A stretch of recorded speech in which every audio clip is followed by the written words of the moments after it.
সেটাকে বাঁচিয়ে রাখার জন্য তারা দীর্ঘকাল ধরে কাজ করছেন। আমার একটা সাধারণ পরামর্শ আছে তাদেরকে সবসময়, যেটা বলে থাকি, যেরকম ফাউন্ডেশনের একটা অর্ডিনারি সাধারণ একটা আপনার অর্গানাইজেশনে পরিণত না হয়। যেরকম ফাউন্ডেশনকে আসলে যেরকমের দর্শনকে বাস্তবায়িত করবার জন্য একটা থিঙ্ক ট্যাঙ্কে পরিণত হতে হবে। তারা যেন একটা থিঙ্ক ট্যাঙ্ক হয়ে এটাকে, এই রাজনীতি যারা করছেন, বিএনপি বলুন অন্য কেউ যদি করে যেরকম রাজনীতি দর্শন নিয়ে, তাদের জন্য একটা থিঙ্ক ট্যাঙ্ক হয়ে দাঁড়াতে পারে। এই জন্য যে কাজটা যেরকম ফাউন্ডেশনে আমার মনে হয় যে আপনার গুরুত্ব দেওয়া প্রয়োজন, তা হচ্ছে তার কাজগুলোকে, তার দর্শনকে, তার প্রতিটি কাজ যেগুলো জনগণের কল্যাণে তিনি নিয়োজিত করেছেন সেগুলোকে নিয়ে রিসার্চ করা, রিসার্চ করে সেগুলো আপনার বই তৈরি করা এবং সেটাকে প্রচার করার ব্যবস্থা করা। এটা আমার তাদের কাছে অনুরোধ রইল যে তারা এই জিনিসের দিকে একটু গুরুত্ব দেবে। জিয়া রহমান সাহেব সম্পর্কে আমরা কয়েকদিন ধরে আলোচনা করছি, বিভিন্ন প্রতিষ্ঠানগুলো করছে, সবাই বিভিন্ন ভাবে তাকে তার যে গুণ, তার যে অবদান এই দেশের অস্তিত্বের জন্য, এই দেশের সামনে এগিয়ে যাওয়ার জন্য, সেগুলো নিয়ে তারা আলোচনা করছে। আমি বেশ কয়েকগুলো অনুষ্ঠানে আমি আলোচনা করেছি, কথা বলেছি। আজকে আমি শুরু করতে চাই আপনার professor government of politics, university of Maryland, USA, Marcus Funder উক্তি দিয়ে। তিনি বলছেন, Ziaur Rahman is a historic figure in Bangladesh, in part because he has established the nation's first effective government. একটা কার্যকরী সরকার প্রথম শ্রেণী থেকে তৈরি করেছেন। But primarily because of his efforts to build institutions, কিন্তু প্রাথমিকভাবে এই জন্যে যে তিনি প্রতিষ্ঠানগুলোকে তৈরি করতে, নির্মাণ করতে চেয়েছেন, that can carry forward a new concept of Bangladeshi nationalism, যেটা বাংলাদেশি জাতীয়তাবাদের যে দর্শন সেটাকে সামনে এগিয়ে নিয়ে যেতে পারে। Jia wants people to be enthusiastic. Zia চেয়েছিলেন তার জনগণ, আমাদের জনগণ, তারা উৎসাহী হোক, উদ্যমী হোক about building up the country, দেশকে গঠন করার ব্যাপারে।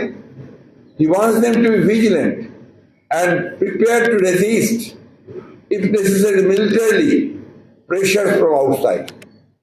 তিনি চেয়েছিলেন যে দেশের মানুষ তারা সবসময় সতর্ক থাকবে এবং বাইরের যে কোনো আক্রমণকে প্রয়োজনে সামরিকভাবে হলেও তারা যেন রক্ষা করতে পারে, প্রতিরোধ করে তুলতে পারে। He wants people to have confidence that they can grow things themselves. তিনি চেয়েছিলেন যে তার মানুষের মধ্যে সেই আত্মবিশ্বাস জন্মাবে যে তারা তাদের প্রয়োজনীয় জিনিসগুলো তারা নিজেরাই তৈরি করতে পারে, উইদাউট রিলাইং অন ফরেনার্স, বিদেশিদের উপর নির্ভর না করে। He wants them to have pride in their religion. তিনি চেয়েছিলেন যে এই দেশের মানুষ তাদের ধর্মের উপরে যেন তারা গর্ববোধ করতে পারে, and to have no problem with the minority of the community, এবং সংখ্যালঘুদের সঙ্গে তাদের যেন কোনো সমস্যা তৈরি না হয়। এটা বলছেন একজন মেরিল্যান্ড, আপনার ইউএসএ আমেরিকার মেরিল্যান্ড ইউনিভার্সিটির একজন অধ্যাপক, তার জিয়া রহমান সম্পর্কে ধারণাটা আমি করলাম। এটা অনেক আছে। বিষয়টা হচ্ছে যে জিয়াউর রহমানকে আমরা ক্ষণজন্মা বলি। কেন ক্ষণজন্মা বলি এটা নিয়ে আমরা অনেকে প্রশ্ন করছেন, তিনি ক্ষণজন্মা বলতে চান না। জিয়া বারবার আসে, ওই যে স্লোগানের ভাষাটা আর কি। তারপরে স্লোগানের ভাষা দিয়ে জিয়াউর রহমানকে বিচার করলে সঠিকভাবে বিচার করা হবে না। জিয়াউর রহমানকে বুঝতে হলে, তাকে আপনার জানতে হলে তার কাজের গভীরে যেতে হবে এবং তিনি কাজগুলো কখন কিভাবে করেছেন সেই জিনিসগুলো বুঝতে হবে। উনি সৈনিক ছিলেন, বন্দুক নিয়ে চলাফেরা করেছেন, মানুষ মারতে হয় কিভাবে সেটা শিখেছেন, দেশকে রক্ষা করতে হবে সেভাবে শিখেছেন, সেভাবে কাজও করেছেন। এবং বাংলাদেশে তার চলাফেরা খুব কম ছিল, কিন্তু আগে উনি বেশিরভাগ সময় পাকিস্তানে লেখাপড়া করেছেন, পাকিস্তানে তার আপনার বড় হয়েছেন এবং সেনাবাহিনীতে ঢুকেছেন পাকিস্তান আর্মিতে। কিন্তু পাকিস্তান আর্মি যখন যেখানে থেকেছেন, কিন্তু তার মাতৃভূমি যেটা, সেটাকে তিনি মাথার মধ্যে সবসময় রেখে দিয়েছেন। পড়াশোনা করতেন অনেক, তার একজন ভালো সৈনিক হিসেবে শুধু নয়, ভালো মেধাবী একজন সৈনিক হিসেবে তার পরিচিতি ছিল। যে কারণে পাকিস্তান আর্মিতে তাকে সবাই বলা হতো যে ভবিষ্যতের একজন জেনারেল সে হতে পারে। আর পাকিস্তান আর্মি কিন্তু আপনার অত্যন্ত উঁচু দলের একটা আর্মি ছিল।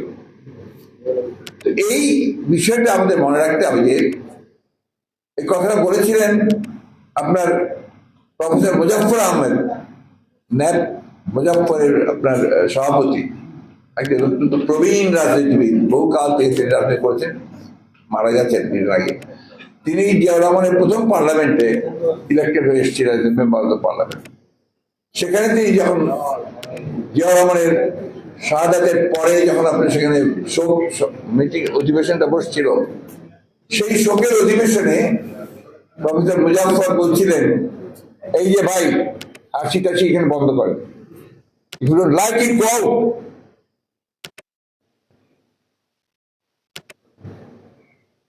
কথা শুনতে আসছেন শুনবেন, না হলে চলে যাবেন। তিনি বলেছিলেন যে নেতা দুই ভাবে হয়, একটা তার জন্মগত গুণাবলী নিয়ে নেতা হয়, আর একটা নেতা হতে পারে সে দেখে শুনে অতি দ্রুত নেতৃত্বের গুণাবলীগুলো অর্জন করতে পারে।